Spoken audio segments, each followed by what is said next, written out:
Dobrý deň, volám sa Matej Sedlák a som zo spoločnosti Sequence. My sa zaoberáme umelou inteligenciou a automatizáciou práve na práci so zmluvami a pomáhame takto procurementu a právnikom šetriť veľa času. Sme veľmi radi, že ste prišli, naozaj sami sme neočakávali takú dvojnovú časť, takže super, palec hore pre vás všetkých.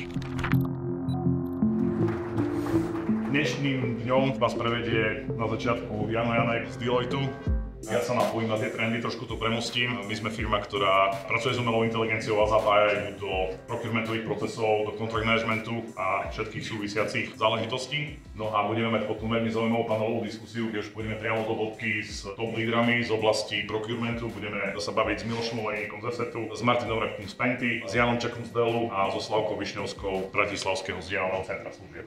Na tu umělou inteligenci u nás uvažujeme, zatím je to pouze nějaká vize, kterou bychom rádi třeba spustili koncem roku nebo příští rok, protože zatím je pro nás největší vize, že jsme loni implementovali systém SAP Ariba. Vidím to tak nejdřív příští rok, že začneme na tom aktivně pracovat a zapojovat do našich procurement procesů. V našej spoločnosti uvažujeme veľmi aktívne nad jej využívaním v praxi a v rôznych oblastiach, kde pôsobíme a poskytujeme službu.